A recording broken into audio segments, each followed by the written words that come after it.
Marami pong salamat, Mr. President. Ako po ay tumatayo ngayon para sa isang usaping pampersonal at pangkalahatang pribilehyo. Ginoong Pangulo, ang gulo-gulo na po natin. Ito pong huling pagdinig sa Blue Ribbon Committee na kung saan ay lumabas po ang isang testigo na nagngangalang Master Sergeant Orly Gutesa. Ako po ay nabansagan na kulang po sa kortesiya. Para sa akin po ay hindi po tama na nagpapasaringan po tayo ng ganun. Iisa po ang ating layunin. Hindi po tayo magkakalaban sa layunin na matuntun po natin ang pinaka-problema kung bakit nasadlag po ang ating bansa sa ganitong kalagayan. Hindi ko naman po kasalanan ako po'y hanapin ni Sergeant Gutesa. Hindi ko po siya kilala eh.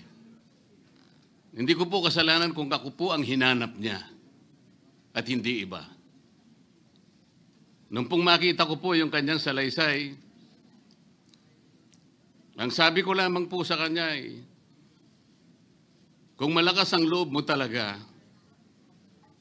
at naniniwala kang dapat mong gawin ito para sa iyong bansa, dalawa lang ang pwede mong gawin para sa akin. Ipanotaryo mo yan at kung malakas ang loob mo bukas ng umaga bago mag-alas 9, kailangan nandun ka na sa Senado. Alam po yung notaryo, para sa akin lang po yun eh.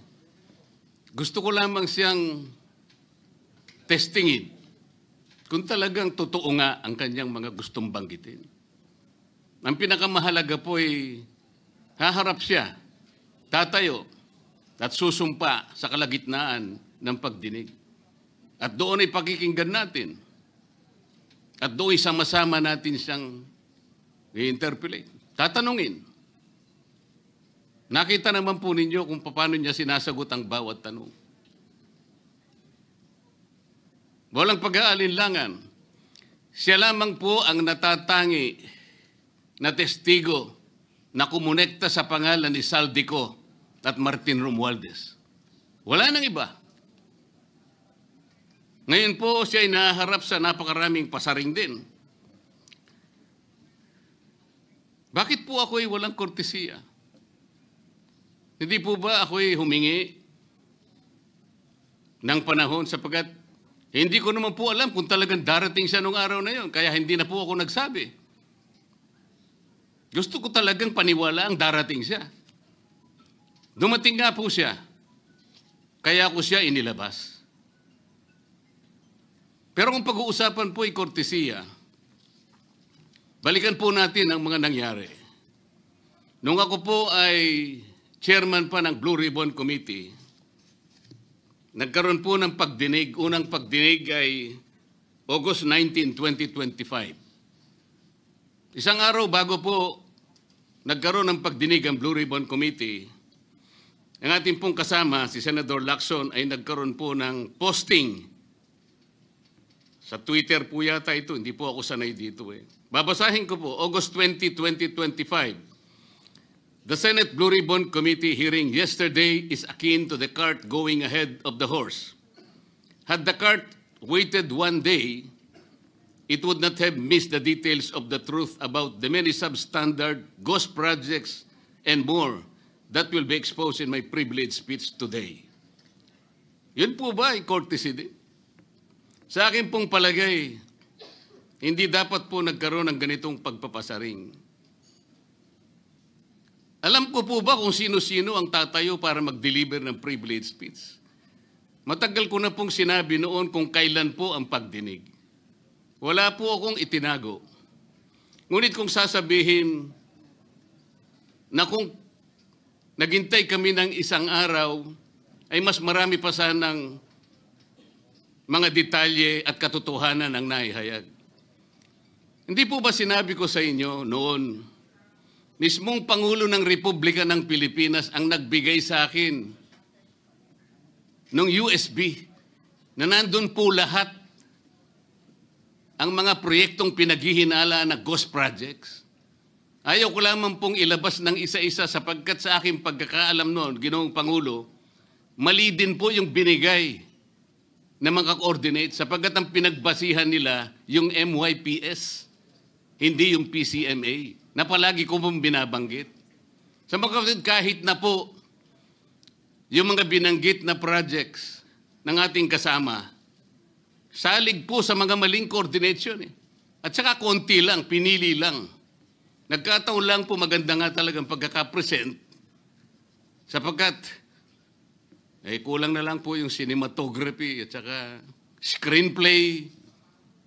Kung meron pa lang sanang sound effects, baka nandun yun.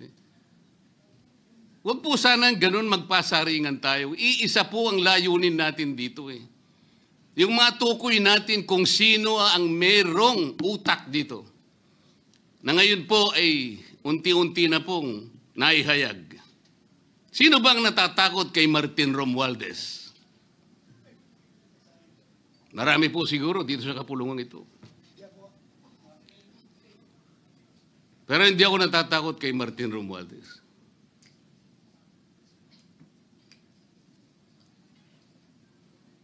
Ngayon po, kino-question po yung notarization ng statement ni Gutesa. Dahil yung babae po, yung abogadong babae, nag-notarize, tinalikuran po niya ang kanyang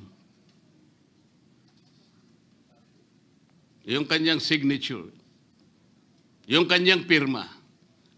Nandyan po ba yung assistant natin para ipakita po natin? Ayan po yung huling bahagi ng dokumentong ninotaryo doon sa opisina ng abogadang babae na ngayon ay tinatalikuran niya ang kanyang pirma. Doon sa right side po, ayan po yung ninotaryo sa dokumento ni Gutesa. Yung kaliwa po ay iba pong dokumento. Tingnan po ninyo yung pagkakahawig.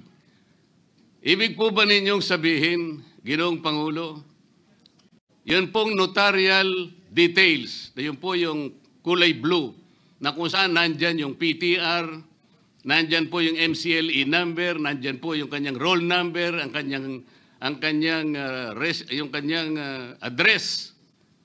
Nakuha po ba ni Gutesa mula sa opisina ng abogada at in-stamp niya? Pagkatapos po yung detalye na nasa bandang kaliwa na kung saan makikita nyo document number, page number, book number, series of 2025. Makukuha po ba ni Gutesa mula sa libro, mula sa notarial register ng abogado? Paano niya makukuha? Tingnan po ninyo yung kabila, ganun din.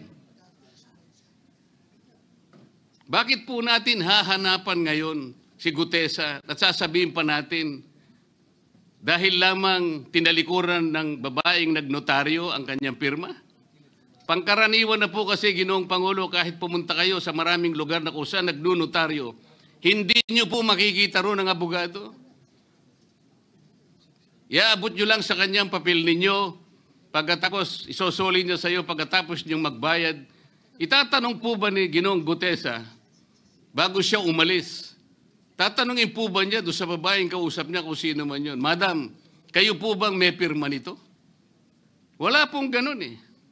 Ngayon, kung tatalikuran po ng abogado na yon ang kanyang pirma, ako na po mismo ang magdidirect ng prosecution sa kanya para ma-disbar siya. Sapagkat ginagamit po niya yung opisina na yon. Pakita po ba natin, pwede po nating ipakita yung opisina, yung kanya, ayan po yung kanyang lugar. Ang opisina po niya ay sa Ermita, ngunit yan po ay ginagamit niyang address. Ayan po makikita ninyo. Notary Public 24/7. Ibig niyo sabihin, nandyan at hindi na natutulog yung abogado na yan. Sigurado meron siyang tao dyan na pumipirma.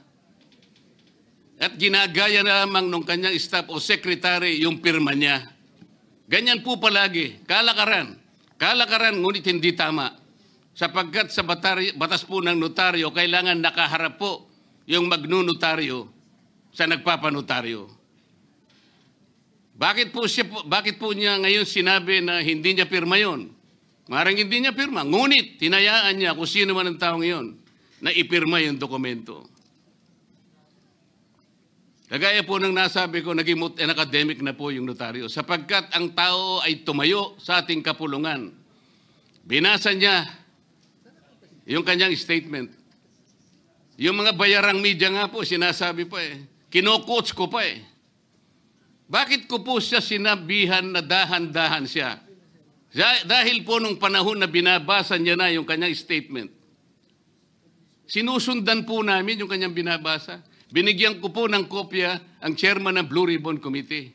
Binigyan ko ng kopya ang ating Senate President at yung aking katabi si Senator Gatchalian dahil 4 lamang pong original ang meron kami. Yung binabasa pala niya ay Xerox copy kaya may naputol sa baba. Gusto ko lamang pong ma-record ng totohanan. Dahil doon sa umpisa po niya, merong isang linya po siyang nalaktawan.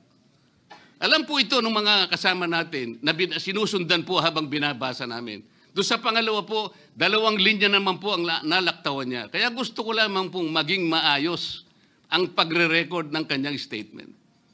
Ano po sabi ng mga bayarang media? Hindi ko naman po nila lahat.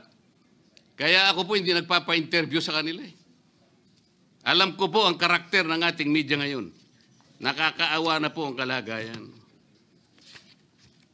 Binanggit na po ng dating Senate President ang nangyari do sa statement ni Diskaya. Siya ang kauna-unahang nagbigay ng statement na kung saan binanggit ang 17 congressmen. Ngunit nakakapagtaka. Hindi na po natin tinutuntun yung 17 na yun. Kagaya na nga sinabi ng Senate President, napupunta na, natutuon na yung pagtuntun sa mga kasama natin dito. Bakit po? Natatakot ba tayo kay Martin Romualdez? Siguro po, yung iba sa inyo natatakot. Ginoong Pangulo, naghalo na po ang balat sa tinalupan. Bakit po? Ngayon ko lamang po nakita sa pagdinig ng Blue Ribbon Committee. Nandun po yung Justice Secretary. Hindi pa po natin natatapos na pagtatanungin yung respondent, yung resource person, na tayo po ang merong legal and physical custody. Hindi ko maintindihan kung bakit dadalhin niya sa kanyang opisina at pagbalik niya, meron na siyang supplemental affidavit. Ano po ba itong nangyayari sa atin? Meron na ba tayong alituntunin? Meron na ba tayong agreement sa pagitan ng DOJ at ang pag-imbestigang ginagawa natin sa Blue Ribbon Committee? Hindi ko na po maintindihan kung ang Blue Ribbon Committee is the investigative arm of the Department of Justice. Ang sabi ko po nung nasa ikalimang pagdinig pa lang tayo, sapagkat nakikita ko na po ito, kaya po naghangad pa ako sa ating chairman noon na sana'y paraanin niya ako, meron lang akong gustong isang guni muna at pag-usapan sana muna. Hindi naman po ako nabigyan ng pagkakataon kaya nagkaroon pa po ng konting sagutan doon. Ito po yung gusto ko sanang ayusin muna, pag-usapan muna natin. Lalong-lalo na po ang kaugnayan natin sa bagong tatag na ICI, Independent Commission on Infrastructure. Ano po bang ugnayan natin dito? Hindi po ba tayo mag-uusap muna? Hindi ba tayo gagawa ng regulasyon muna? Meron po tayong mga doktrinang isinasaalang-alang. Nasaan na po ang institutional boundaries? Nasaan na po ang separation of powers? Nasaan na po ang system of checks and balances? Di ba natin isasaalang-alang ito? Dadalawang tao lamang po ba ang mamamagitan sa pagitan ng mga institusyon na ito? At mawawala na po kami sa picture? Are we supposed to be kept in the dark, Mr. President? Yung po, kung mo ba sinabi ng ICI na isa sa kanilang mga poder, kapag ka nag-request po sila, makakakuha sila ng impormasyon sa House of Representatives, sa Senate, sa Korte, sa Sandigang Bayan, at kahit sinong otoridad. Ibig ba sabihin wala na tayong opsyon na tumanggi? Kailangan po natin pag-usapan muna yun. Ang nangyayari po sabog-sabog na po Baka nga yun ang isang dahilan kung bakit nag-resign po yung advisor na si Mayor Magalong ng Baguio. Yung pong mga pasaring, ito po yung nakakapagbigay sa atin ng hindi naman kailangang pag-aaway-away o pag-aalitan. Hindi po maganda sa ating panig ito. Tingnan lamang po natin yung interview sa DCMM ng ating kasamahan, chairman ng Blue Ribbon Committee, ng mga host ay si Victoria Tulad at si Christian Yosores noong September 28, 2025. Ang tanong po nila, ilang hearings pa ang nakikita ninyong gagawin ninyo? Ang sagot po ng ating kasama, Senator Lacson, yun ang hindi ko pa masabi. Dahil kung may bagong lumalabas na mga testigo at masustansya yung sasabihin, meron pang mga kakulangan na dapat na mapunuan, magtawag tayo ng pagdinig. Tama naman po yun. Pero ito pong pangalawang saknong, ang sabi po, pero kung paulit-ulit lang at masa-sidetrack o kaya palihis yung direksyon ng inquiry, yun ang i-assess namin kasi medyo lumihis na. Ano po yung lumihis? September 28, dito lumabas si Master Sergeant Orly Gutesa. Lumihis po ba o dumiretso? Mula kay Saldico, ikinonekta po niya kay Martin Romualdez. Sa akin palagay, dumiretso po, hindi tayo lumihis. Pagkatapos tinanong pa po, do you think po, coach po si Gutesa? At iba pong observation, baka si Senator Dante Marcoleta dahil parang sinabihan siya nung nagbabasa siya. O nalimutan mo, balikan mo itong paragraph na ito. Naipaliwanag ko na po kung bakit ko lamang siya sinansala at sinabi kong balikan mo sapagkat meron nga po siyang nalalaktawan base po sa sinusundan namin na binabasa niya na dokumento.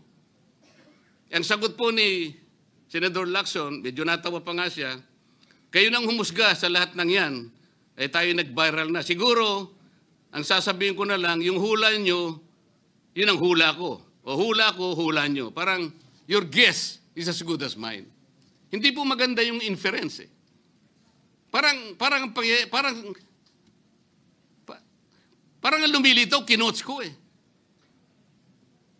Bilang isang abogado, magmula po nung ako'y maging abogado, inisip, hindi ko po ginawa yung mga bagay na ito. Kumisan nga ako Hindi na abogado, sila pa yung nagsasabi Katulad po ni Saldico. Ang sabi ko lang naman po matunog na yung pangalan niya. Napakaraming sources na nagsasabi, kumukonekta kay Saldico, pwede ba natin siyang imbitahin? Ang sabi po, hindi na raw siya imbitahin because of interparliamentary courtesy. Ang sabi ko po, ang interparliamentary courtesy hindi po nalalabag kung iimbitahin lang siya. Halimbawa, invitation letter lang.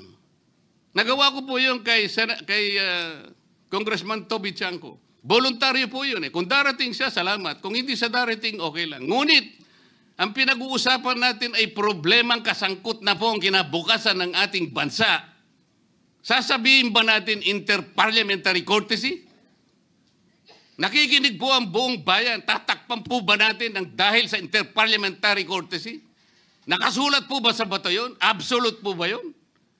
Yun po yung aking ikinasasama ng loob Hindi po tayo dapat mag-away-away. Iisa po ang ating layunin. Ang ating bansa ang pinaka-importante sa ating lahat. Bakit po kinakailangang ilihis natin? Bakit po tayo gagawa ng paraan para pagtakpan po natin ang hindi dapat pagtakpan? Ginoong Pangulo, ngayon po'y masasabi ko, si Master Sergeant Orly Gutesa ay mas credible pa po kaysa sa marami sa atin dito sa kapulungan ito. Si Master Sergeant Orly Gutesa, mas matapang kaysa sa mas marami dito sa ating kapulungan. Maraming salamat po, Ginoong Pangulo. Thank you, Senator Marcoleta. Majority Leader.